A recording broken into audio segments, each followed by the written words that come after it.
Pada suatu hari yang kelam, dunia tiba-tiba runtuh.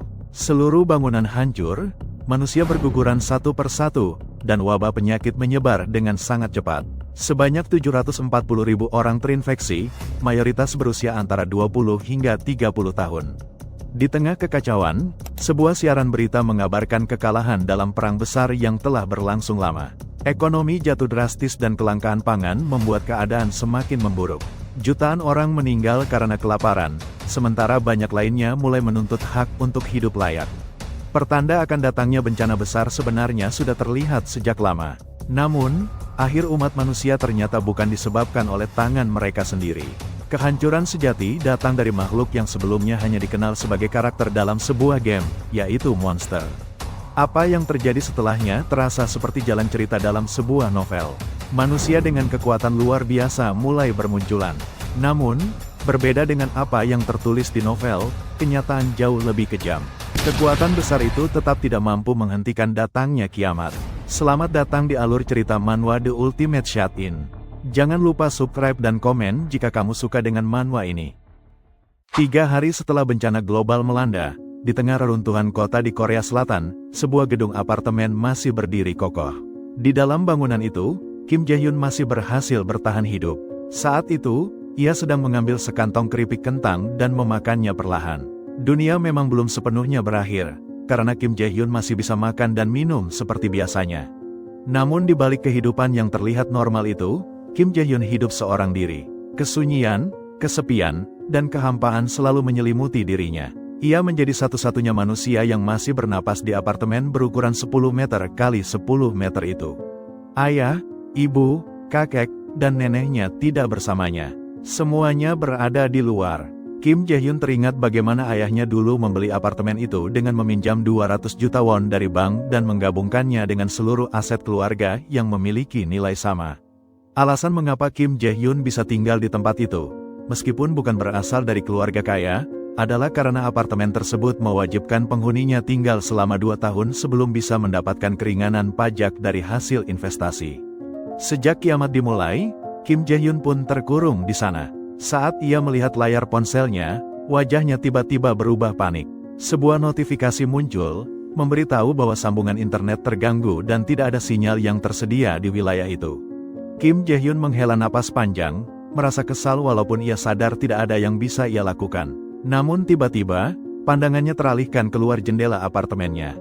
Di bawah terik matahari, ia melihat sesosok makhluk misterius sedang terbang mendekat ke arahnya. Sekilas, bentuknya menyerupai burung dengan sayap lebar dan suara serak seperti gagak. Namun saat makhluk itu semakin dekat, Kim Jae-hyun menyadari bentuknya sangat berbeda dari seekor burung. Wujudnya menyerupai monster dengan tentakel panjang dan deretan gigi tajam yang mengerikan. Kim Jae-hyun pun terkejut dan segera mundur menjauh. Monster itu melesat cepat, menerjang langsung ke arah rumah Kim Jae-hyun. Rasa takut menyelimuti dirinya. Keringat dingin menetes di wajahnya yang memucat. Tubuhnya gemetar saat ia mengangkat kedua tangan dengan panik. Tiba-tiba, sebuah notifikasi muncul di hadapan Kim Jae-hyun dan mengejutkannya. Notifikasi itu menjelaskan bahwa ada subjek tak dikenal yang sedang mencoba masuk tanpa izin. Beberapa saat kemudian, muncul notifikasi lain yang menyatakan bahwa deklarasi penutupan rumah terakhir level 1 telah diaktifkan. Tidak ada makhluk yang bisa masuk tanpa seizin penguasa. Perasaan lega perlahan muncul dalam diri Kim Jae-hyun. Ia memegang dada kirinya lalu menghela napas panjang. Notifikasi itu benar-benar muncul secara nyata, seperti yang biasa terjadi di dalam sebuah game. Dan inilah alasan utama mengapa Kim Jae-hyun masih bisa bertahan hidup sampai sekarang. Semua ini terjadi karena kemampuan yang dimilikinya. Kim Jae-hyun berjalan menuju pintu keluar, namun saat mencoba membukanya, pintu itu tetap terkunci rapat. Dengan frustrasi, ia menendang pintu tersebut, tapi usahanya sia-sia. Bahkan kunci otomatis pada pintu tidak menunjukkan tanda-tanda menyala. Rasa kesal dalam diri Kim Jae-hyun pun memuncak. Ia terus menendang pintu dengan penuh kemarahan yang semakin meluap. Hari itu menjadi hari ketiga sejak dunia dilanda kiamat. Dan justru karena kemampuannya sendiri, Kim Jae-hyun terjebak di dalam rumah tanpa bisa keluar. Waktu terus berjalan. Saat malam tiba, Kim Jae-hyun duduk termenung di sudut ruangan. Tiba-tiba, sebuah notifikasi muncul lagi di hadapannya. Notifikasi itu menyatakan bahwa penutupan rumah terakhir tidak memungkinkan penghuni untuk meninggalkan bangunan. Kim Jae-hyun tidak bisa menyembunyikan kekesalannya. Notifikasi yang terus bermunculan hanya membuat pikirannya semakin kacau. Sambil memegangi kepalanya, Kim Jae-hyun sadar bahwa ia benar-benar tidak bisa melakukan apapun. Tatapannya kosong mengarah ke samping. Dan perlahan, ia mulai menyadari bahwa masalah terbesarnya saat ini adalah soal makanan. Di sisi lain, karena tidak ada aliran listrik, kulkas di rumahnya sudah mati sejak kemarin. Ia hanya bisa bertahan hidup dari sisa makanan yang masih ada di dalam kulkas. Namun, semua itu tidak akan bertahan lama jika listrik tidak segera kembali menyala. Kim Jae-hyun menggigit jarinya, memikirkan bahwa persediaan mie instan yang ia punya juga sudah hampir habis. Tiba-tiba, sebuah notifikasi muncul di sampingnya dan menyatakan bahwa Kim Jae-hyun telah memburu makhluk bernama kalalikan dengan level 23. Notifikasi itu juga menjelaskan bahwa ia memperoleh poin dalam jumlah besar dan level kemampuannya meningkat secara drastis. Kim Jae-hyun tampak terkejut membaca informasi tersebut. Beberapa saat kemudian, ia berjalan ke arah jendela dan melihat ke bawah. Di sana, ia menyaksikan sekelompok goblin sedang mencabik-cabik bangkai monster yang sebelumnya menabrak rumahnya. Para goblin itu terlihat liar dan buas saat melahap tubuh monster tersebut. Kim Jae-hyun mulai panik dan bertanya-tanya dalam hati, apakah monster itu benar-benar mati karena menabrak rumahnya. Tak lama kemudian, notifikasi lain muncul dan menyatakan bahwa Kim Jae-hyun telah memperoleh kemampuan baru. Loot yang berada di sekitar rumahnya sekarang memenuhi syarat untuk dikumpulkan. Sistem kemudian menginformasikan bahwa proses perhitungan loot sedang berlangsung. Kim Jae-hyun kembali menatap para goblin di luar dengan ekspresi terkejut. Makhluk-makhluk itu berubah menjadi lebih ganas dan menyeramkan.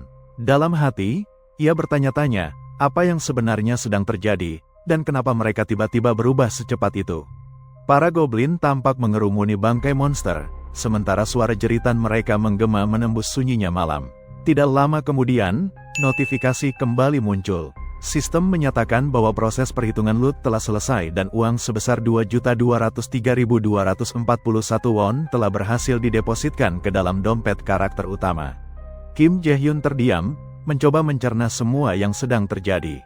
Namun sebelum sempat bereaksi lebih jauh, ia terkejut saat melihat lampu di dalam ruangan tiba-tiba berkedip, lalu menyala.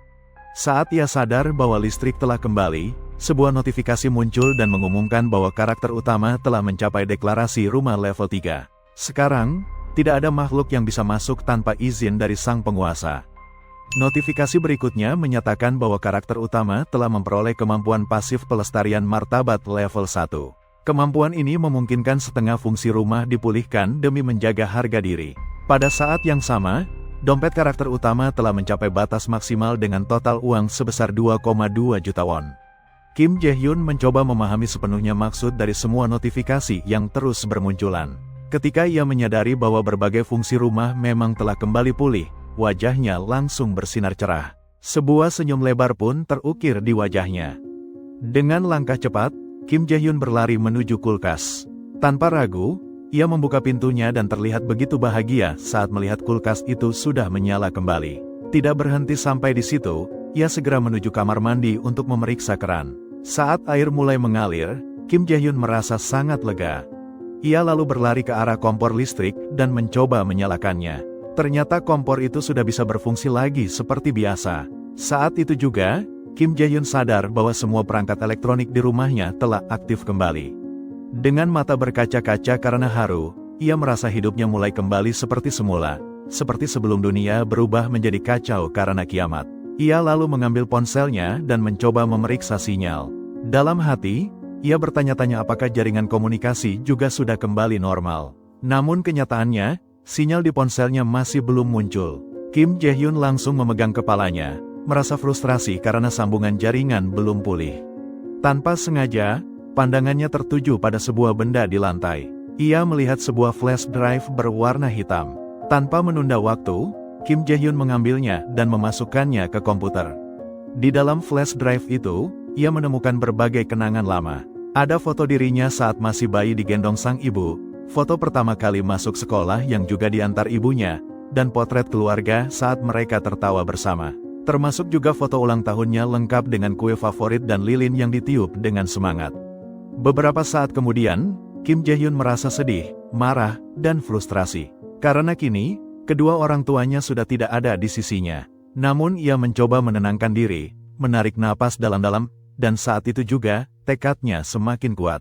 Ia harus membawa kembali keluarganya ke tempat ini. Kim Jae-hyun bangkit dari tempat duduk dan berjalan menuju balkon.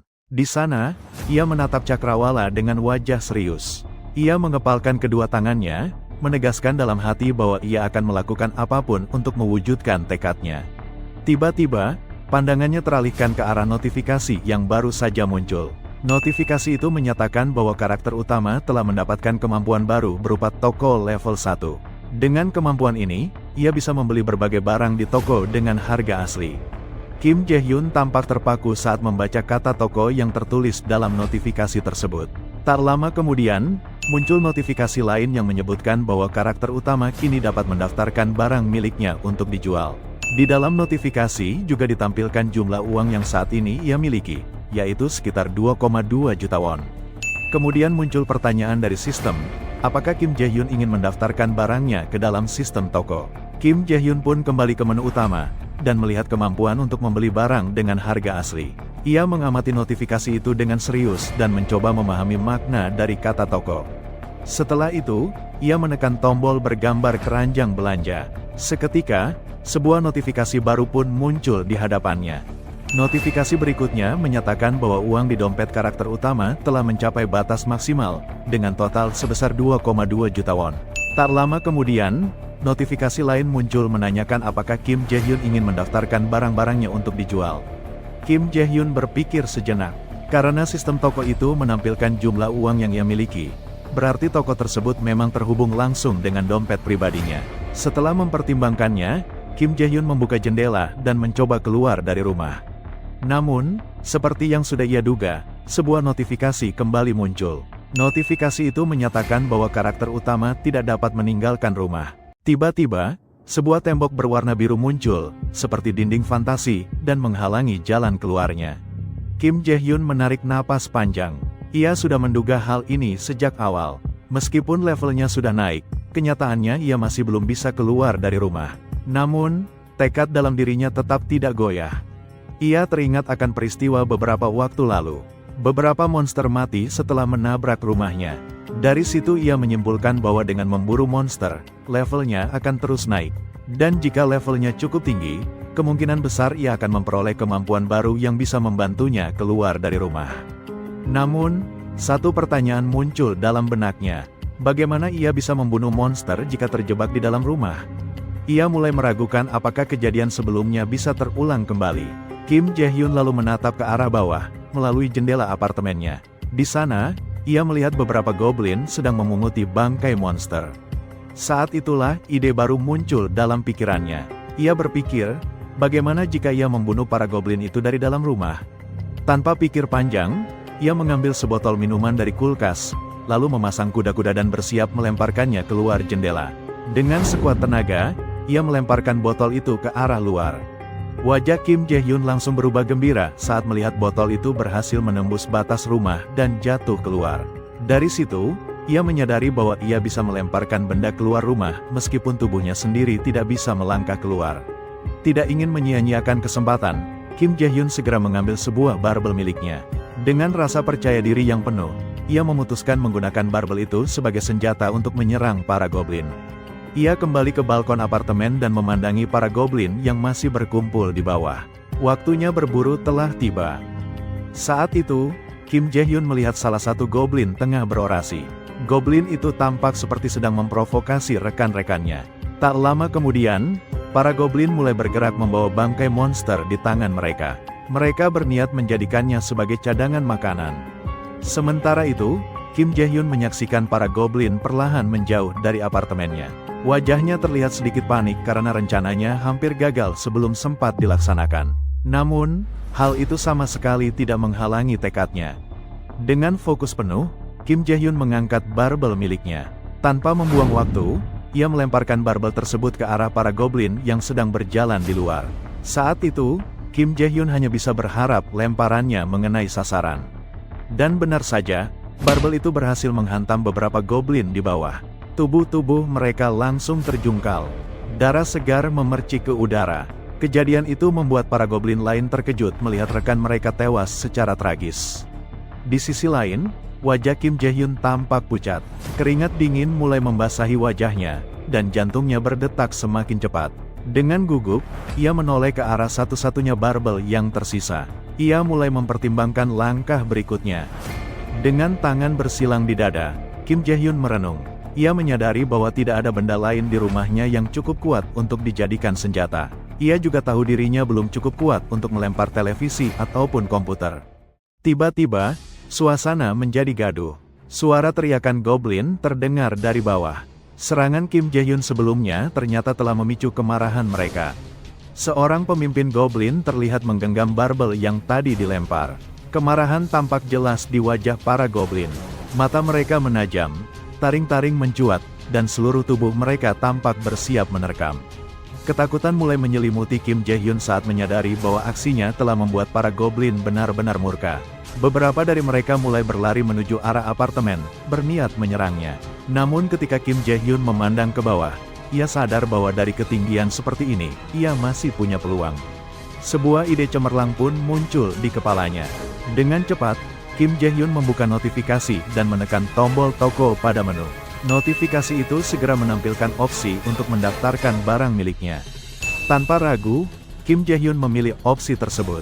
Lalu, sistem menanyakan konfirmasi terkait barang yang akan didaftarkan. Kim Jae-hyun segera mengarahkan barbel miliknya ke depan notifikasi dan menyatakan bahwa itu adalah barang yang ingin ia daftarkan. Beberapa saat kemudian, sistem mulai memindai barbel tersebut. Prosesnya berlangsung cepat. Sistem berhasil mengenali barang itu sebagai barbel klasik non-slip dengan berat 3 kg. Tak lama kemudian, muncul notifikasi baru yang menampilkan gambar barbel yang telah terdaftar, lengkap dengan harga sebesar 16.990 won. Saat melihatnya, Kim Jae-hyun langsung menyadari bahwa harga tersebut sama persis seperti saat ia membeli barbel itu dulu di Shopee. Dari situ, ia menyimpulkan bahwa toko ini menggunakan harga dari masa sebelum dunia berakhir. Beberapa saat setelahnya, sistem kembali menawarkan pembelian 2 buah barbel. Tanpa berpikir panjang, Kim Jae-hyun langsung menyetujui. Seketika, cahaya terang muncul dari arah notifikasi, perlahan membentuk 2 barbel baru sesuai pesanan. Wajah Kim Jae-hyun terlihat cerah. Ia tampak sangat puas karena metode ini ternyata berhasil. Selain itu, ia merasa kualitas barbel yang muncul cukup memadai, dengan berat yang pas untuk digunakan. Tanpa menunda waktu, Kim Jae-hyun langsung melempar salah satu barbel ke arah para goblin. Usahanya tidak sia-sia. Barbel itu mengenai kepala salah satu goblin dengan tepat. Beberapa detik kemudian, notifikasi muncul dan menginformasikan bahwa Kim Jae-hyun berhasil memburu goblin level 7. Ia juga memperoleh sejumlah poin dan uang sebesar 3.345 won, yang langsung masuk ke dalam dompet miliknya. Kim Jae-hyun merasa sangat senang karena semua usahanya mulai membuahkan hasil. Sementara itu, para goblin yang melihat rekan mereka terbunuh mulai menunjukkan kepanikan dan kemarahan yang bercampur menjadi satu. Namun sebelum mereka sempat bereaksi lebih jauh, sebuah barbel lain kembali meluncur ke arah mereka. Dengan sigap, para goblin langsung berlari untuk menghindari serangan berikutnya. Di sisi lain, Kim Jae-hyun merasa frustrasi karena lemparannya kali ini gagal membunuh musuh. Meski begitu, ia tidak berniat menyerah. Dengan cepat, Kim Jae-hyun membeli 3 set barbel klasik non-slip seberat 3 kg. Tak butuh waktu lama, sistem memproses dan menyiapkan pesanan tersebut. Segera setelah barbel-barbel itu muncul, Kim Jae-hyun melancarkan serangan brutal dengan melemparkannya ke arah para goblin. Kali ini, usahanya membuahkan hasil. Salah satu barbel berhasil menghantam kepala goblin hingga tewas seketika. Darah segar menyembur liar di udara. Sesaat kemudian, notifikasi muncul kembali. Sistem menyatakan bahwa Kim Jae-hyun telah berhasil memburu goblin level 6. Sebagai hadiah, ia menerima uang sebesar 2.512 won yang langsung dikirim ke dompetnya. Tak hanya itu, level kemampuannya juga meningkat dan ia memperoleh kemampuan baru. Senyum lebar kembali merekah di wajah Kim Jae-hyun. Semua yang ia lakukan terasa begitu mulus dan memuaskan. Notifikasi selanjutnya menginformasikan bahwa kemampuan baru tersebut adalah penyimpanan level 1, sebuah dimensi alternatif yang bisa digunakan untuk menyimpan barang. Kim Jae-hyun terkejut mendengar hal itu. Ia menyadari bahwa kini ia memiliki akses ke gudang pribadi. Dengan penuh rasa penasaran, ia segera membuka gudang tersebut. Kim Jae-hyun lalu menggenggam salah satu barbel dan mengarahkannya ke hadapan notifikasi. Sistem kembali muncul dan menanyakan apakah ia ingin menyimpan barbel itu ke dalam gudang. Tanpa ragu, Kim Jae-hyun menyetujui. Proses pemindaian berlangsung cepat. Barbel itu berhasil disimpan ke dalam ruang penyimpanan. Notifikasi mengonfirmasi bahwa barbel klasik non-slip seberat 3 kg telah tersimpan, dan menawarkan apakah Kim Jae-hyun ingin memanggil kembali barang tersebut. Dengan penuh rasa puas, Kim Jae-hyun langsung menyetujui. Tak lama kemudian, barbel yang tadi disimpan kembali muncul di tangannya. Ia pun kembali tersenyum lebar. Kini, ia merasa benar-benar siap karena bisa memanggil barang dari gudangnya kapanpun dibutuhkan. Cahaya dari matanya tampak bersinar, dan senyum menyeringai mulai menghiasi wajahnya. Di saat yang sama, para goblin yang berada di bawah apartemen mulai menyadari adanya cahaya terang dari atas bangunan. Cahaya tersebut berasal dari proses Kim Jae-hyun saat mengakses gudang melalui notifikasi. Kim Jae-hyun mengangkat tangannya dan memejamkan mata, lalu memanggil barbel satu persatu dan langsung menjatuhkannya ke arah para goblin. Seketika para goblin itu dihujani barbel yang jatuh dari langit tanpa sempat menghindar. Satu persatu goblin tewas akibat serangan dari atas. Tak lama kemudian, notifikasi kembali muncul dan memberitahukan bahwa Kim Jae-hyun berhasil memburu goblin level 5, level 6, dan level 7. Ia juga menerima sejumlah besar poin dan uang sebesar 54.660 won yang langsung ditransfer ke dalam dompetnya. Notifikasi kemudian menawarkan opsi untuk mendaftarkan barang tambahan. Tanpa ragu sedikitpun, Kim Jae-hyun menyetujui penawaran tersebut dengan senyum lebar yang tetap terukir di wajahnya. Beberapa menit setelah toko terbuka, ia langsung mendaftarkan 10 jenis barang, termasuk barbel, mie instan, air minum, beras, telur, dan kebutuhan penting lainnya. Saat itu, jumlah uang yang dimiliki Kim Jae-hyun tercatat sebesar 2.178.806 won. Di antara barang-barang itu, Kim Jae-hyun juga menjual barbel yang sebelumnya ia gunakan untuk mengalahkan goblin, bersama dengan bahan makanan dan perlengkapan harian yang telah ia kumpulkan. Namun, ia merasa heran saat sebuah notifikasi muncul. Notifikasi tersebut menunjukkan bahwa dompet miliknya telah mencapai batas maksimal, namun jumlah uangnya justru berkurang 1 won menjadi 2.178.805 won. Hal ini memicu rasa penasaran Kim Jae-hyun. Ia tidak mengerti mengapa saldonya bisa berkurang 1 won. Kim Jae-hyun pun mulai berpikir, mustahil jika satuan itu digunakan hanya untuk menjaga martabat sistem. Pikirannya langsung teringat pada kebiasaan sebelum kiamat, seperti pengeluaran rutin, tagihan listrik, gas, dan air. Ia bahkan berpikir bahwa penyebabnya mungkin kulkas yang terus menyala sepanjang hari. Rasa kesal pun muncul dalam dirinya, karena meski dunia telah berubah, hal-hal kecil seperti itu tetap berpengaruh. Kekecewaan Kim Jae-hyun semakin bertambah, karena para goblin yang sebelumnya ia serang telah meninggalkan sarang mereka. Sejak saat itu, ia hanya mampu membunuh 2 goblin. Dengan langkah malas, Kim Jae-hyun berjalan menuju balkon sambil memikirkan kemungkinan makhluk lain yang bisa ia buru. Pandangannya tertuju pada bangkai monster yang dagingnya telah diambil habis oleh para goblin, menyisakan kepala dan tulang belulang. Saat itu juga, Kim Jae-hyun menyadari bahwa tidak ada satupun makhluk hidup tersisa untuk dibunuh. Ia pun tahu bahwa ia harus segera mencari cara lain. Kim Jae-hyun lalu menengadah ke langit yang bersinar cerah, berharap menemukan makhluk hidup yang bisa dijadikan target. Sinar matahari sempat membuat matanya silau, tapi ia tetap mengamati keadaan sambil mengangkat tangan untuk melindungi pandangan. Saat itulah, matanya tiba-tiba terbelalak karena menyadari ada sesuatu yang melintas di udara. Di siang hari yang panas itu, Kim Jae-hyun melihat seekor burung raksasa dengan bentang sayap yang sangat lebar sedang terbang bebas di langit biru. Semakin lama, ia menyadari bahwa makhluk itu bukan burung biasa. Rasa terkejut muncul saat akhirnya ia mengenali bahwa makhluk tersebut adalah kalikan.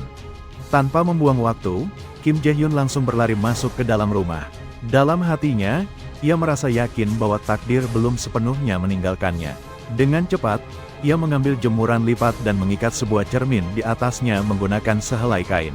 Setelah itu, ia membawa jemuran tersebut ke balkon dan mengarahkan cermin ke arah kalikan yang sedang terbang. Melalui pantulan cahaya matahari dari cermin itu, Kim Jae-hyun berusaha menarik perhatian makhluk raksasa tersebut. Ternyata langkah Kim Jae-hyun benar-benar efektif. Kalikan terlihat tertarik pada pantulan cahaya yang diarahkan kepadanya. Tanpa ragu, makhluk itu langsung terbang menuju balkon tempat Kim Jae-hyun berdiri. Sementara itu, Kim Jae-hyun sibuk menyimpan kembali jemuran lipat miliknya. Dalam hitungan detik, Kalikan sudah berada tepat di depan balkon. Makhluk itu membuka mulutnya lebar, memperlihatkan deretan gigi tajam yang sangat menakutkan. Melihat keberhasilannya, Kim Jae-hyun tersenyum lebar. Ia merasa puas karena usahanya menarik perhatian Kalikan berhasil. Kalikan bahkan menabrak dinding balkon seolah ingin menembusnya untuk memangsa Kim Jae-hyun secara brutal. Namun Kim Jae-hyun tetap tersenyum. Ia yakin bahwa dengan pergerakan secepat itu, peluangnya untuk naik level sangat besar.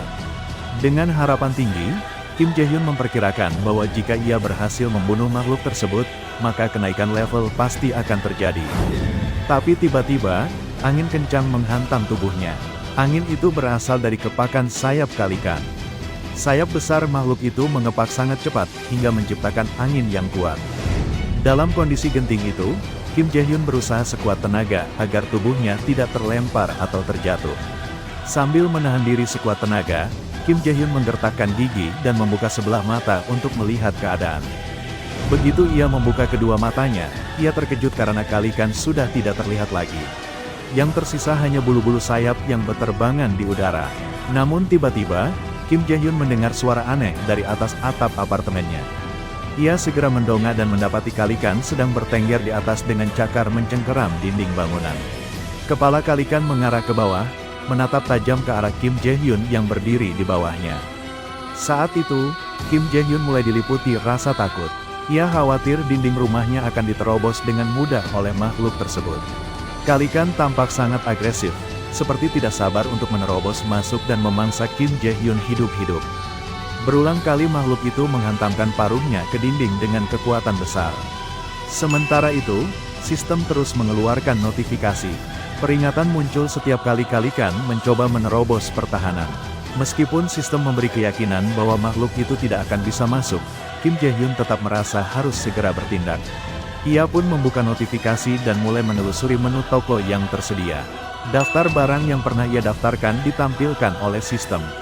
Berdasarkan pengamatannya selama ini, Kim Jae-hyun menyimpulkan bahwa sistem hanya akan menghitung hasil perburuan jika mayat berada cukup dekat. Ia menyadari bahwa beberapa goblin sebelumnya sempat membawa kabur tubuh rekan mereka. Hal itulah yang membuat sistem tidak menghitungnya sebagai loot karena jaraknya dianggap terlalu jauh. Kim Jae-hyun menggertakkan gigi. Ia sadar bahwa hal ini tidak boleh terjadi lagi. Ia pun mulai berpikir keras. Adakah cara untuk mengalahkan Kalikan hanya dengan satu serangan? Saat Kalikan kembali menyerang, sebuah ide muncul di benaknya. Ia segera memutuskan untuk membeli 10 botol minyak canola dari sistem. Notifikasi muncul menanyakan kepastian pembelian dan Kim Jae-hyun langsung mengonfirmasinya. Tidak lama kemudian, 10 botol minyak canola muncul di hadapannya.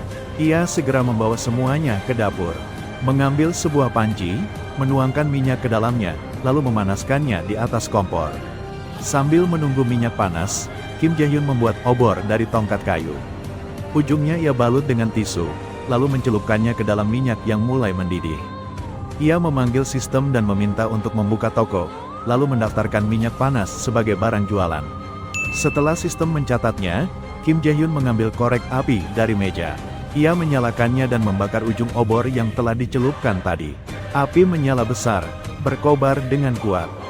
Dengan persiapan matang, Kim Jae-hyun berlari menuju balkon tempat Kalikan berada. Ia berdiri tegak, menggenggam obor dengan erat, dan membawa tekad yang bulat dalam hatinya. Ia memerintahkan sistem untuk mengeluarkan minyak canola panas yang telah disimpan. Dalam sekejap, sistem memunculkan minyak tersebut dan menuangkannya langsung ke arah Kalikan. Makhluk itu langsung menjerit keras, kesakitan karena kulitnya terbakar panas. Kim Jae-hyun sudah siap dengan obornya.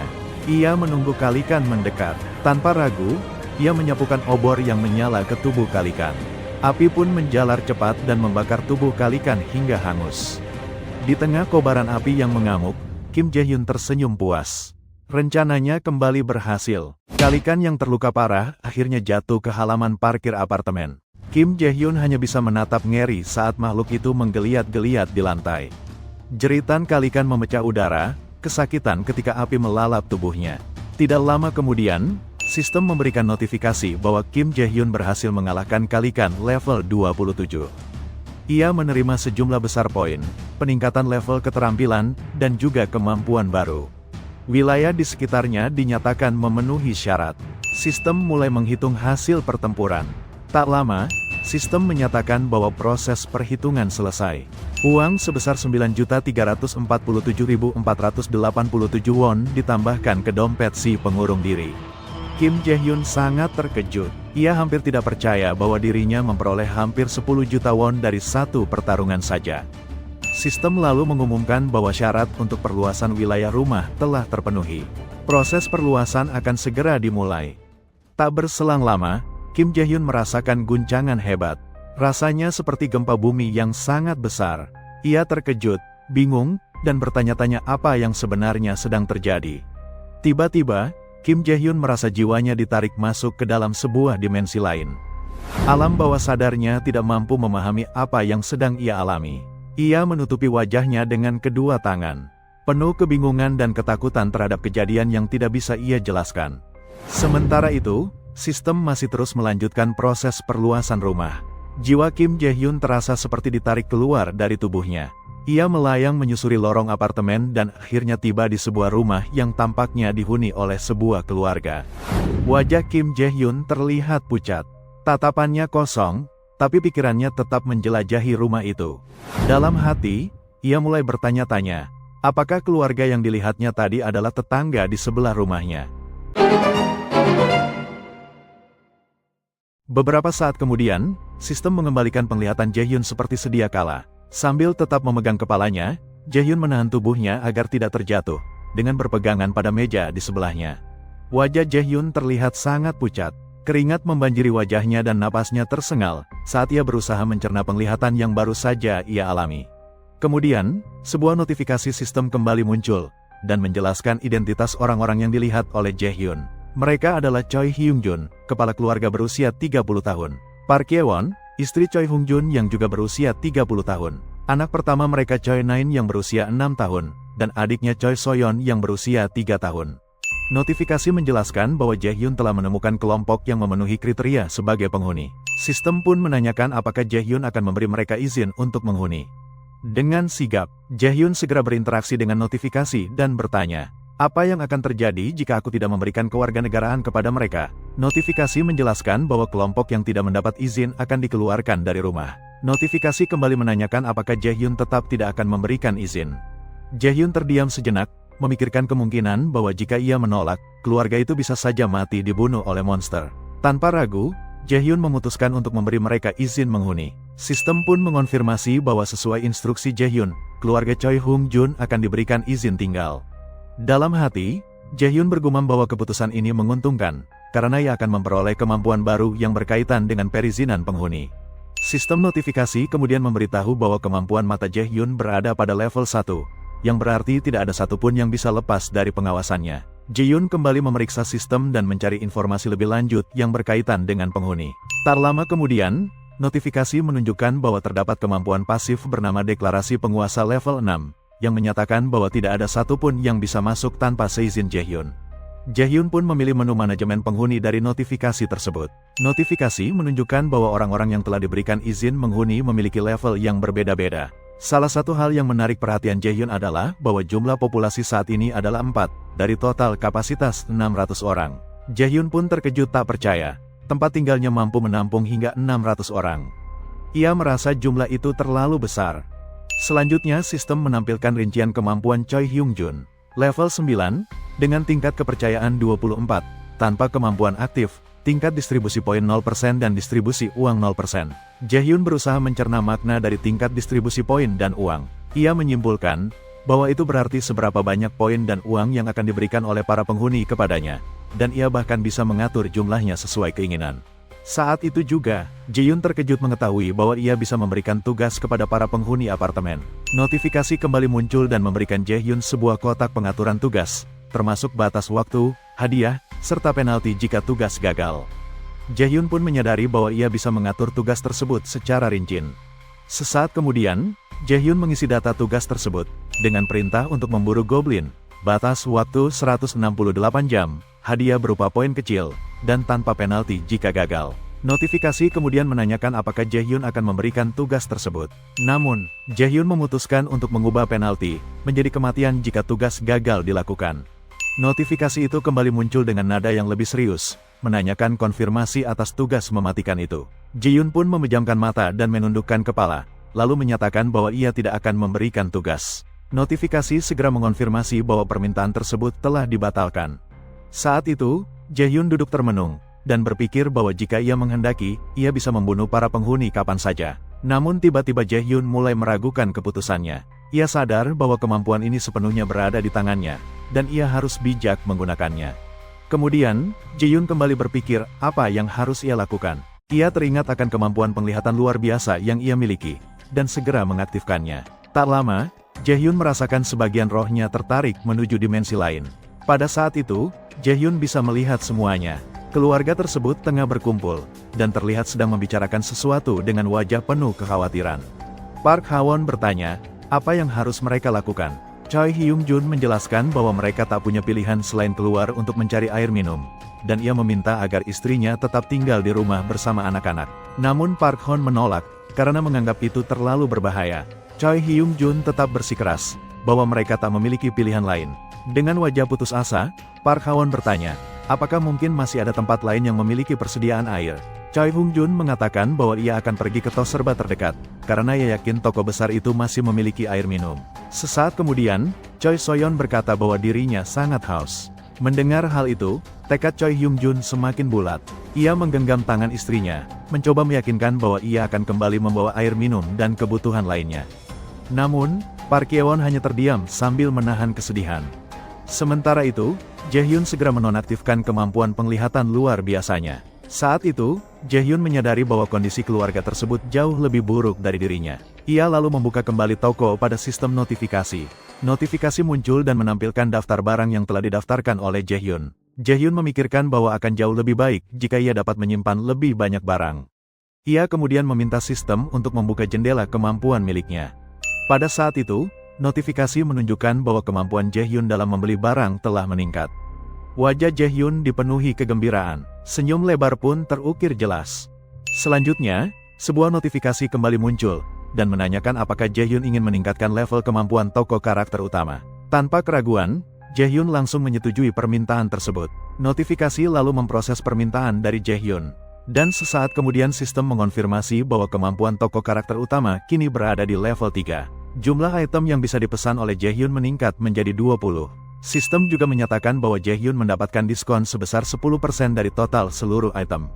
Menyadari hal itu, Jaehyun merasa puas dan menganggapnya sebagai keuntungan yang sangat baik. Saat itu juga Jaehyun menyadari bahwa dirinya masih memiliki sisa 2 poin. Jaehyun menyimpulkan bahwa ia harus sering meningkatkan kemampuan toko serta fitur pelestarian martabat agar bisa menarik lebih banyak penghuni.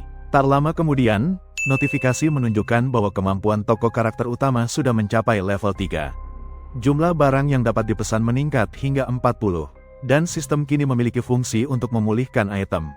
Jaehyun pun mencoba memahami arti dari pemulihan dan perolehan item baru. Jaehyun merasa senang dengan hasil tersebut, dan menilai bahwa usahanya untuk menaikkan level toko tidak sia-sia. Jaehyun lalu meminta sistem untuk kembali membuka menu toko.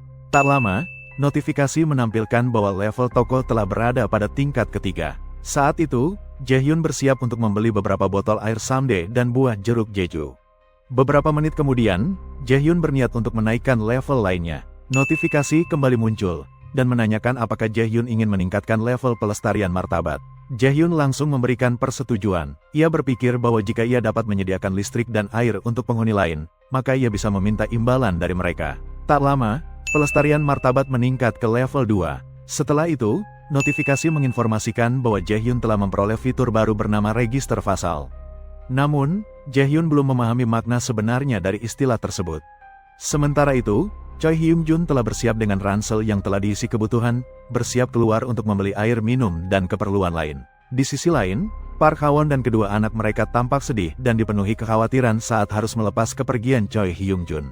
Choi Hyung-jun mendekati anak-anaknya dan meyakinkan mereka agar tidak terlalu khawatir, serta meminta mereka menjaga rumah bersama ibunya. Dengan wajah penuh kecemasan, Choi Nain bertanya apakah Choi Hyung-jun benar-benar akan pergi keluar. Sambil mengusap kepala putrinya, Choi Hyung-jun menegaskan niatnya untuk keluar, demi membawakan makanan dan minuman dan kembali meminta anak-anaknya untuk mendengarkan arahan dari Park Hye-won. Namun, Choi Nen mulai menangis keras, dan berteriak ketakutan karena membayangkan keberadaan monster di luar.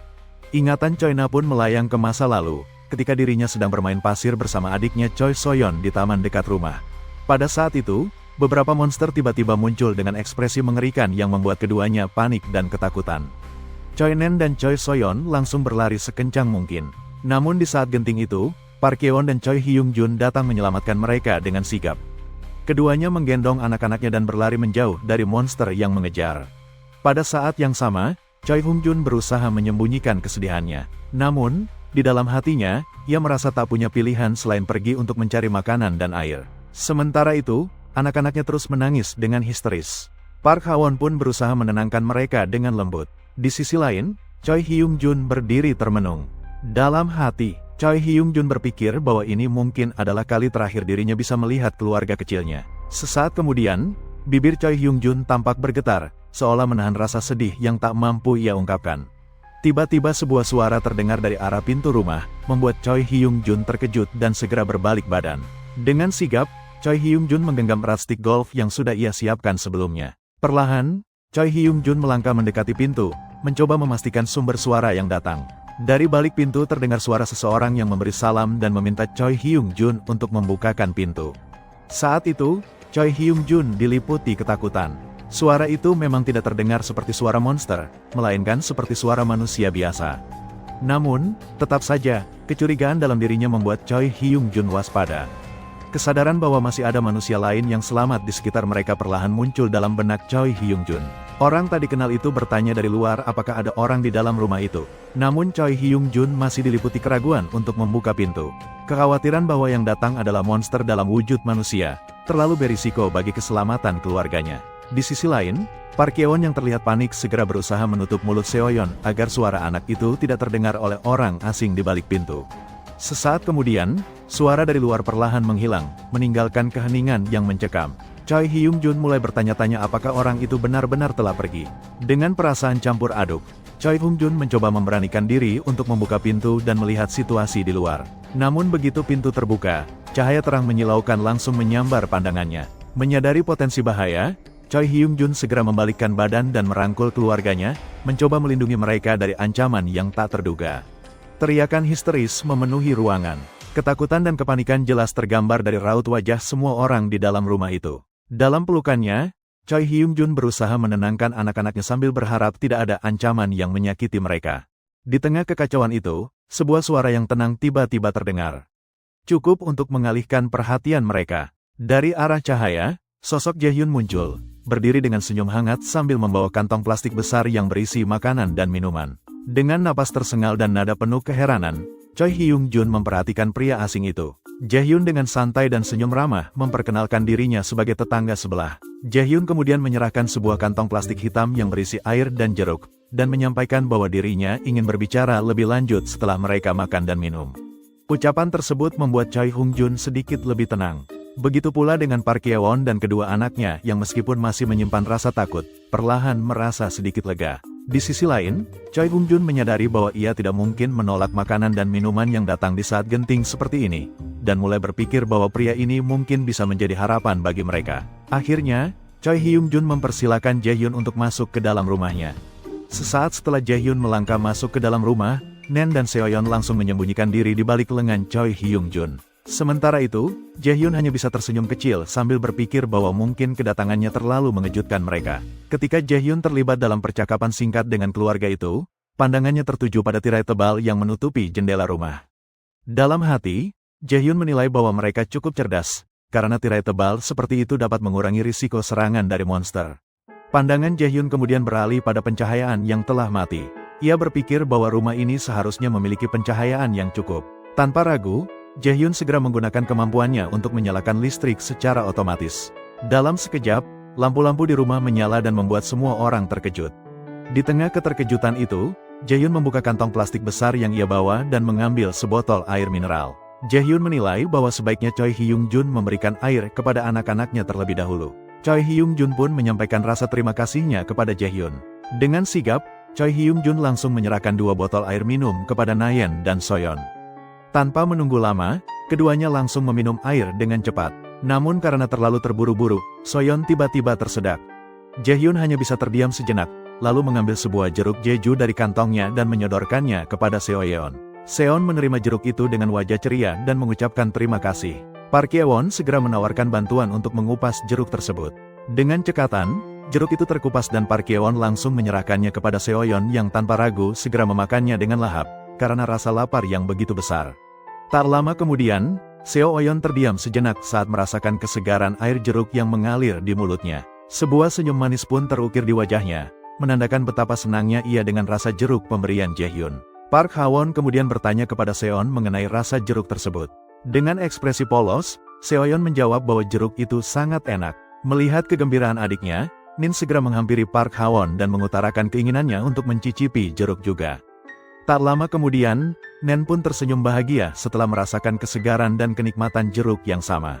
Di saat yang bersamaan, sebuah notifikasi muncul dan memberitahu Jaehyun bahwa tingkat kepercayaan para penduduk telah meningkat. Bahkan tingkat kesetiaan Choi-won telah mencapai 30 poin, dan Choi-won sekarang memenuhi syarat untuk didaftarkan sebagai pengikut.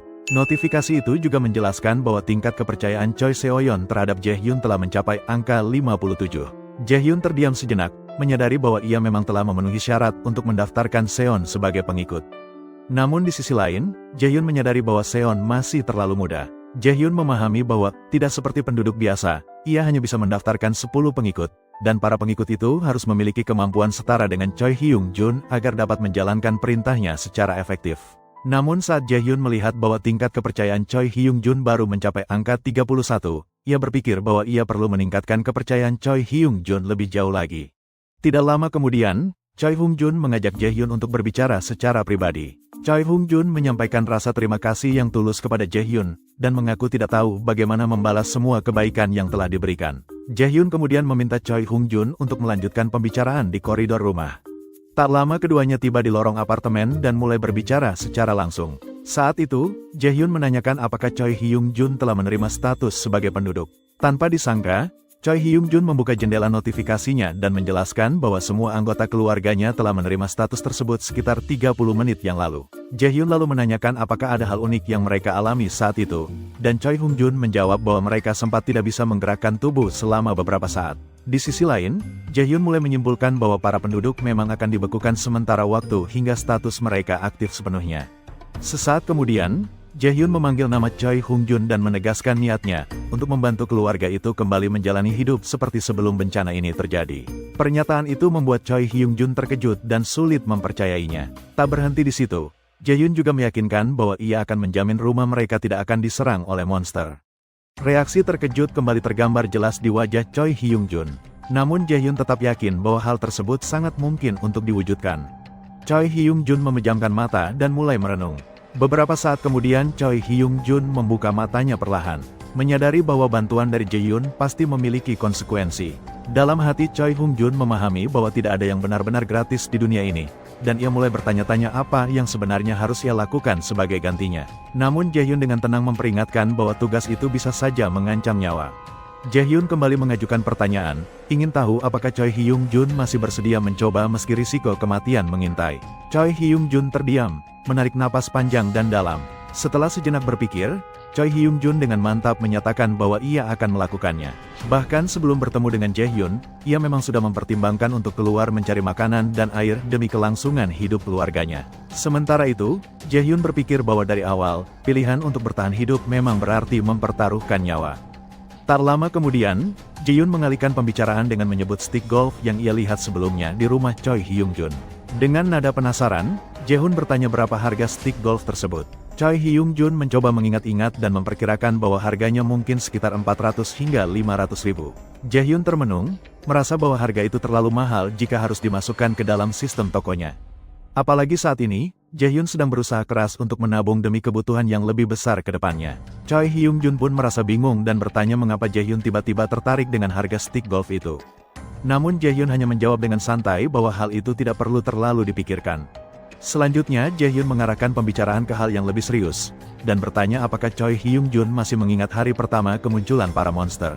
Choi Hyung-jun mengangguk, dan mengingat dengan jelas bahwa hari itu adalah akhir pekan yang kelam. dipenuhi teror makhluk-makhluk mengerikan yang tak pernah ia bayangkan sebelumnya. Jaehyun menyandarkan dagunya dengan tangan dan mulai mengutarakan pemikirannya, bahwa mereka yang memilih tetap tinggal di rumah pada hari kiamat kemungkinan besar memiliki peluang lebih besar untuk selamat. Jaehyun menambahkan bahwa goblin, meskipun menyeramkan, sebenarnya tidak terlalu merepotkan jika dihadapi secara individu. Bahkan tingkat kekuatan mereka berada di bawah pria dewasa. Namun Jaehyun menekankan bahwa yang membuat goblin berbahaya adalah kebiasaan mereka untuk selalu menyerang dalam kelompok besar. Di sisi lain, Jaehyun juga menyadari bahwa manusia pun memiliki potensi kekuatan yang sama, asalkan mereka bisa bersatu dan bekerja bersama. Saat itulah Jaehyun mulai memikirkan pentingnya membentuk pasukan dan memperluas jaringan penyintas. Sesaat kemudian, Jaehyun memanggil Choi Hung-jun dan menyampaikan keputusannya. Mulai dari saat itu, Jaehyun ingin agar Choi Hung-jun turut membantunya dalam mencari dan menyatukan para penyintas yang masih bertahan di tengah kehancuran dunia. Hari telah larut, saat Jaehyun kembali ke rumahnya bersamaan dengan Choi Hyung-jun yang juga telah pulang ke tempatnya. Sebuah notifikasi kembali muncul, menandakan bahwa tingkat kepercayaan Choi Hung-jun terhadap Jaehyun telah meningkat. Dalam posisi berbaring santai di atas sofa, Jaehyun menanggapi pemberitahuan itu tanpa banyak reaksi. Notifikasi itu mencantumkan rincian. Tingkat kepercayaan Choi Hyung-jun mencapai 40, Park Ha-won 32, Min 51, dan Seoyeon 63. Melihat angka-angka itu, Jaehyun mulai mempertimbangkan bahwa dengan terus menerima lebih banyak orang, ia mungkin bisa segera kembali bertemu keluarganya. Tiba-tiba suara mencurigakan dari luar rumah mengejutkan Jaehyun. Ia segera berlari menuju balkon dan memeriksa situasi di luar. Dari atas, Jaehyun menyaksikan pemandangan yang tak biasa. Sekelompok manusia berdiri menghadapi para goblin dengan senjata di tangan. Namun Jaehyun menyadari bahwa akan sangat sulit untuk membantu mereka semua dalam kondisi seperti itu. Para goblin terlihat sangat beringas dengan mulut menganga lebar dan gigi tajam yang tampak mengancam. Di sisi lain, seorang pria terlihat bersiap melempar bola kasti dengan penuh tenaga. Tanpa ragu, pria itu melontarkan bola kasti yang langsung menghantam kepala salah satu goblin, membuat makhluk itu roboh seketika. Jaehyun yang menyaksikan semua itu dari balkon, terperangah menyaksikan ketepatan serangan tersebut. Sementara itu, seorang wanita memegang busur panah dan segera melesatkan beberapa anak panah ke arah para goblin. Anak-anak panah itu mengenai kepala para goblin secara akurat, dan darah segar langsung menyembur di udara. Di sisi lain, seorang pria lainnya berhasil memukul 2 ekor goblin dengan tongkat baseball, menyisakan satu goblin yang masih hidup dalam keadaan ketakutan. Tanpa membuang waktu, pria itu melompat dan menghantam goblin terakhir dengan kekuatan luar biasa, menghabisinya tanpa ragu. Melihat serangan balik yang begitu solid, para goblin yang tersisa panik dan segera melarikan diri. Di tengah kekacauan itu, para manusia pemberani tetap berjaga, bersiap menghadapi kemungkinan serangan susulan. Tiba-tiba wanita pemanah itu mendengar suara aneh yang menarik perhatiannya. Ia langsung memegang erat busur panahnya, bersiap siaga. Namun, ia terkejut karena yang ia temukan bukanlah ancaman, melainkan sebuah makanan. Saat ia menoleh ke atas, pandangannya tertuju pada lantai atas apartemen, di mana seorang pria sedang melambaikan tangan dengan senyuman ceria. Jaehyun yang berdiri di balkon rumahnya menyambut mereka dengan wajah hangat. Namun, wanita itu hanya menatap Jaehyun dengan bingung. Merasa belum mendapat tanggapan, Jaehyun mulai bergerak lebih aktif, menggerakkan tangannya dengan penuh semangat sambil meneriakkan keberadaannya. Di tengah aksinya, suara bel rumah mengejutkannya. Jaehyun segera menyadari bahwa Choi Hyung-jun telah tiba. Melalui lubang pengintip di pintu, Jaehyun melihat Choi Hyung-jun berdiri sambil membawa sebuah kotak berukuran sedang. Ia langsung membuka pintu dan mempersilakan Choi Hyung-jun masuk. Choi Hyung-jun pun melangkah masuk dengan mengucapkan terima kasih. Namun langkahnya tiba-tiba terhenti oleh dinding pembatas rumah Jaehyun yang tampak tak kasat mata. Keduanya tampak bingung atas kejadian aneh itu. Sebuah notifikasi muncul dan menjelaskan bahwa Choi Hung-jun tidak memenuhi syarat untuk memasuki rumah. Choi Hyung-jun pun terkejut, bertanya-tanya apa yang dimaksud dengan tidak memenuhi syarat. Sementara itu, Jaehyun mulai mencerna situasi yang terjadi. Ia menduga bahwa mungkin tidak ada satupun orang yang bisa masuk rumahnya kecuali orang tertentu. Jaehyun lalu bertanya kepada sistem, apakah hanya para pengikutnya yang diizinkan masuk?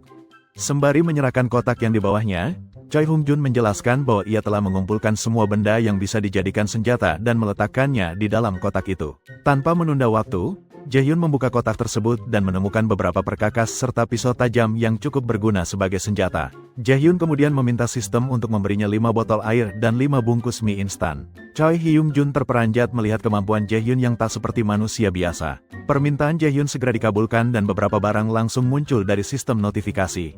Jaehyun lalu menyerahkan barang-barang itu kepada Choi Hyung-jun dan memintanya untuk turun ke lantai 1, serta menaruh semuanya di depan pintu masuk. Choi Hyung-jun tampak tak percaya bahwa Jaehyun menyuruhnya turun ke lantai 1 karena menurutnya hal itu sangat berisiko. Namun Jaehyun menegaskan bahwa tidak akan ada masalah, karena berdasarkan pengamatannya para goblin hanya aktif di siang hari. Jaehyun juga menyadari bahwa ia perlu membawa para penyintas yang berada di luar untuk ikut tinggal bersamanya. Ia yakin bahwa jika mereka tahu dirinya memiliki makanan, mereka tidak akan bisa menolak tawarannya. Ji-yoon pun menyusun rencana, dan meminta Choi Hyung-jun untuk segera meletakkan barang-barang itu di lantai dasar. Choi Hyung-jun kembali memastikan, apakah ia hanya perlu menaruh dan meninggalkannya begitu saja. Tanpa ragu, Jaehyun segera memberikan arahan bahwa Choi Hyung-jun hanya perlu meletakkan barang-barang itu di lantai 1. Choi Hyung-jun menyetujui permintaan tersebut dan menganggapnya sebagai tugas yang cukup mudah. Tak lama setelah itu, Choi Hyung-jun menundukkan badannya, memberikan salam perpisahan kepada Jaehyun. Kim Jae-hyun pun membalasnya dengan ucapan terima kasih. Jaehyun merasa bahwa ia harus melakukan sesuatu yang baik untuk pria seperti Choi Hyung-jun. Dengan pemikiran itu, Jaehyun membuka jendela tugas dalam sistem. Beberapa saat kemudian, Jaehyun memberikan sebuah misi kepada Choi Hyung-jun. Membawa 5 botol air dan 5 bungkus mie instan ke lantai 1, lalu segera kembali dengan batas waktu penyelesaian selama 24 jam. Sebagai bentuk apresiasi, Jaehyun juga menyisipkan hadiah berupa sejumlah kecil poin, tanpa memberikan penalti jika tugas itu gagal dilaksanakan. Saat itu juga Choi Hyung-jun mulai memahami bahwa dari tugas ini ia bisa memperoleh keuntungan seperti perolehan poin. Choi Hyung-jun pun bertanya-tanya apakah sistem ini serupa dengan kenaikan level dalam sebuah permainan. Jaehyun membenarkan dan memberikan informasi tambahan bahwa saat ini Choi Hyung-jun berada di level 9. Jaehyun juga menjelaskan bahwa setiap kenaikan level akan memberinya hadiah yang lebih baik. Dengan penuh keyakinan, Choi Hyung-jun menunjukkan bahwa ia telah memahami maksud Jaehyun. Beberapa menit kemudian, Choi Hyung-jun melangkah menuju tangga darurat. Ia tampak berusaha mengumpulkan keberanian untuk menuruni anak tangga menuju lantai 1, sambil menggenggam stik golf di tangannya sebagai alat pertahanan diri. Setelah bersiap, Choi Hyung-jun mulai menuruni tangga satu persatu dari lantai 20. Perjalanan itu memakan waktu cukup lama, hingga akhirnya Choi Hyung-jun tiba di lantai dasar dan melangkah keluar dari gedung apartemen. Dengan stik golf terangkat di atas kepala, Choi Hyung-jun mengingat bahwa ia hanya perlu meletakkan barang-barang itu di luar gedung. Namun perhatiannya tiba-tiba teralih oleh suara gaduh dari arah sekitar.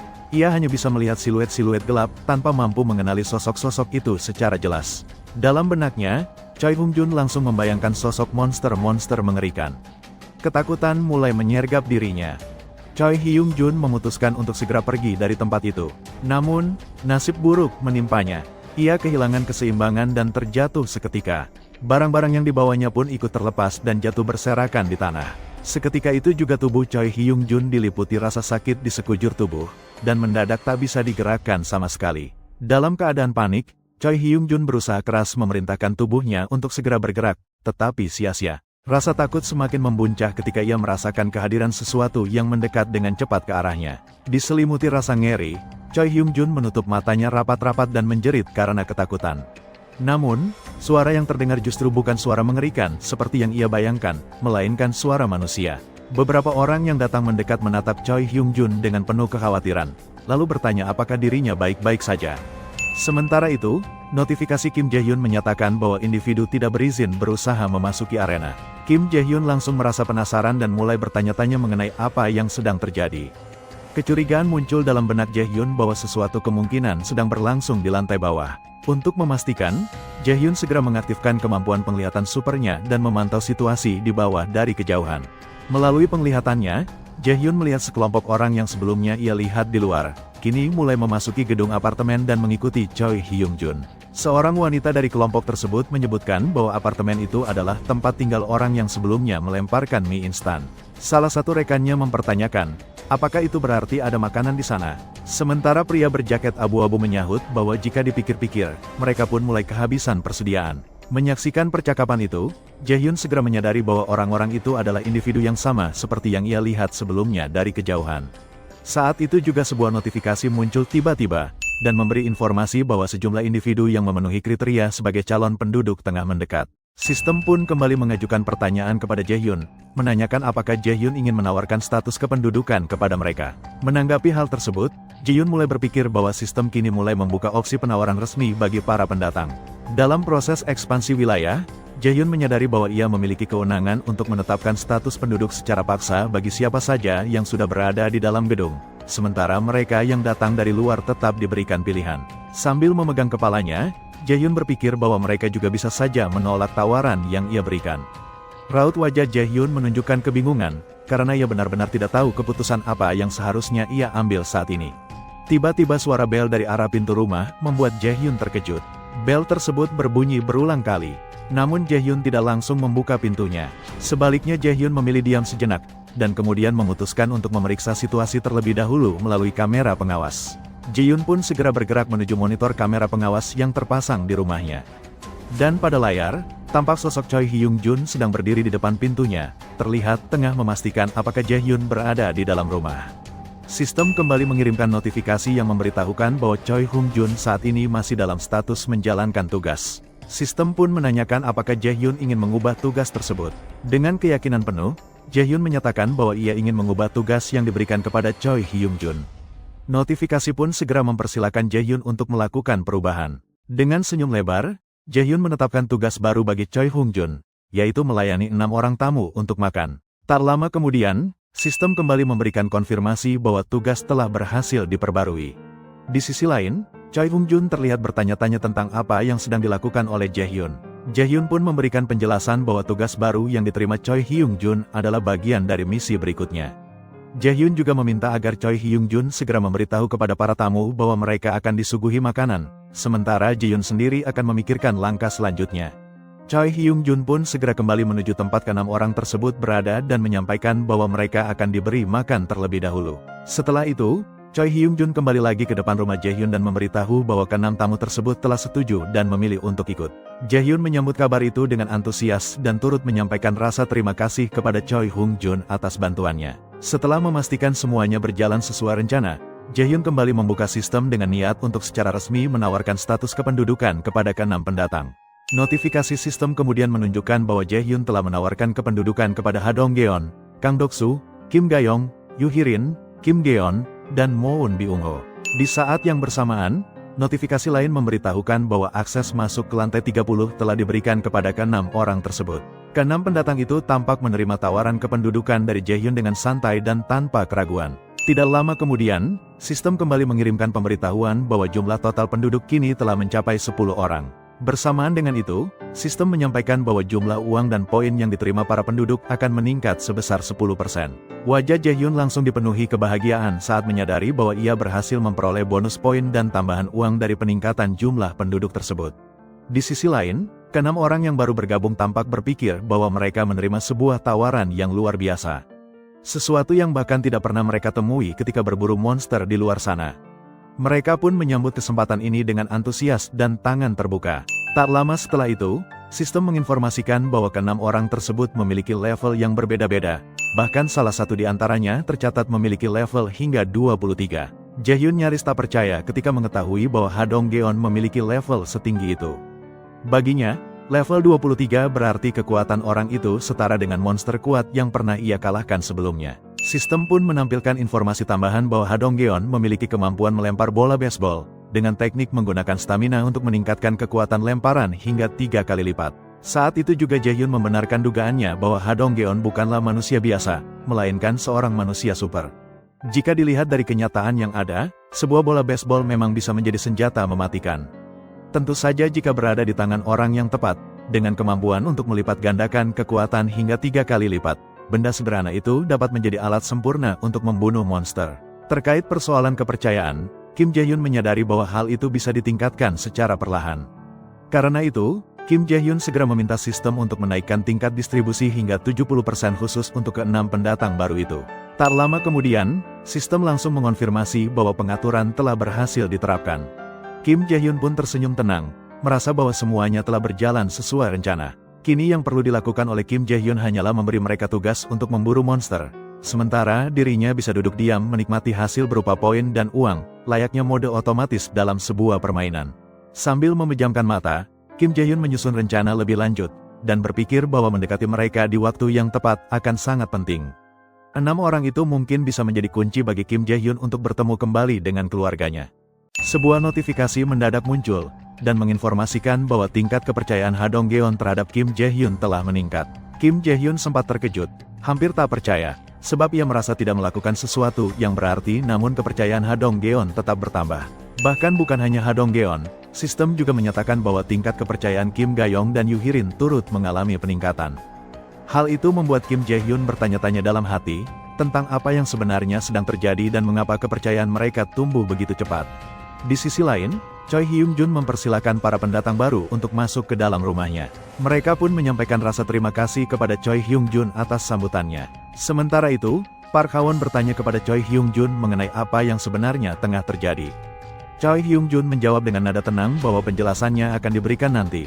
Namun, ia meminta bantuan istrinya untuk menyiapkan makanan bagi para tamu. Park Ye-won bertanya apakah ia harus menyiapkannya saat itu juga, karena ia merasa membutuhkan waktu untuk mempersiapkan semuanya. Choi Hyung-jun dengan jujur menyampaikan bahwa ia benar-benar memerlukan bantuan istrinya, karena ia merasa bahwa Kim Jae-hyun sedang menjalankan sebuah rencana. Mendengar hal itu, Park Ha-won terdiam sejenak sambil merenung, lalu mengangguk mantap dan menyatakan bahwa ia akan segera menyiapkan beberapa makanan. Park Ye-won kemudian meminta para pendatang untuk menunggu sementara ia menyiapkan segala sesuatunya. Mereka pun bersedia menunggu dengan sabar dan penuh harap, serta tak lupa menyampaikan rasa terima kasih kepada Park Ha-won. Tak berselang lama, seorang pria bernama Ha Dong-geon menghampiri Choi Hyung-jun dan bertanya mengenai seperti apa sebenarnya sosok Kim Jae-hyun. Namun Choi Hyung-jun dengan jujur mengaku bahwa ia sendiri tidak begitu mengenal Kim Jae-hyun secara mendalam. Pernyataan itu sempat mengejutkan Ha Dong-geon, tetapi Choi Hyung-jun menambahkan bahwa yang ia tahu, Kim Jae-hyun hanyalah tetangganya. Mendengar pengakuan tersebut, Ha Dong-geon sedikit merasa lega. Choi Hyung-jun kemudian mengatakan bahwa menurut pengamatannya, Kim Jae-hyun adalah orang yang cukup menarik, dan semua yang terjadi saat ini adalah berkat bantuannya. Ha Dong-geon menganggukkan kepala dan dalam hatinya bergumam, bahwa Kim Jae-hyun adalah manusia super. Ha Dong-geon yakin bahwa kemampuan yang dimiliki Kim Jae-hyun pasti sangat luar biasa sampai bisa mewujudkan semua ini. Namun terlepas dari semua itu, Ha Dong menyadari bahwa ia harus bisa memberikan kesan yang baik di hadapan Kim Jae-hyun. Dalam pikirannya, Ha Dong menilai bahwa Kim Jae-hyun memiliki kekuatan luar biasa, mampu menyediakan listrik, makanan, dan air di tengah dunia yang telah porak-poranda. Kemampuan semacam itu benar-benar langka dan berada pada level yang berbeda dari manusia biasa. Tak lama kemudian, Choi Hyung-jun menyampaikan bahwa makanan akan membutuhkan waktu untuk dipersiapkan, dan ia pun menawarkan para pendatang untuk mandi terlebih dahulu. Kedua gadis pendatang tampak sangat terkejut. Mata mereka berbinar penuh kegembiraan, tak percaya bahwa mereka bisa mandi di rumah itu. Pada saat itu, Ha Dong-geon menyadari bahwa jika rumah ini memiliki listrik, maka sebagian besar fasilitasnya pasti masih berfungsi. Choi Hyung-jun pun tersenyum dan menambahkan bahwa rumah ini bahkan menyediakan air hangat. Kedua gadis itu semakin takjub mendengar adanya air hangat untuk mandi. Bagi mereka, hal itu terasa seperti sebuah kemewahan yang tak terbayangkan. Choi Hyung-jun menjelaskan bahwa semua kenyamanan itu adalah bagian dari kemampuan yang dimiliki oleh Kim Jae-hyun. Choi Hyung-jun menjelaskan bahwa rumahnya memiliki 2 kamar mandi, satu di ruang tamu dan satu lagi di kamar tidur utama. Dengan begitu, 2 gadis itu bisa mandi secara bersamaan. Choi Hyung-jun pun menawarkan untuk menunjukkan jalan ke kamar mandi. 2 gadis itu terlihat senang dan langsung mengucapkan terima kasih kepada Choi Hyung-jun. Sementara itu, Kim Ga-eun bertanya kepada Ha Dong-geon, apakah menurutnya Kim Jae-hyun adalah manusia super? Ha Dong-geon menjawab bahwa kemungkinan besar Kim Jae-hyun memang manusia super, bahkan memiliki kekuatan yang mungkin lebih besar daripada dirinya.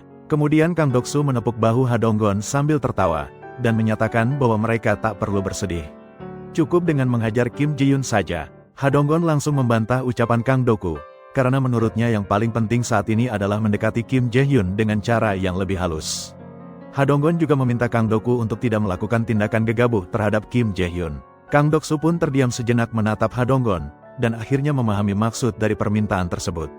Ha Dong-geon menghela napas, wajahnya mengernyit, lalu menyampaikan bahwa bagaimanapun juga, tujuan utama mereka saat ini adalah mendapatkan suplai makanan sebanyak mungkin.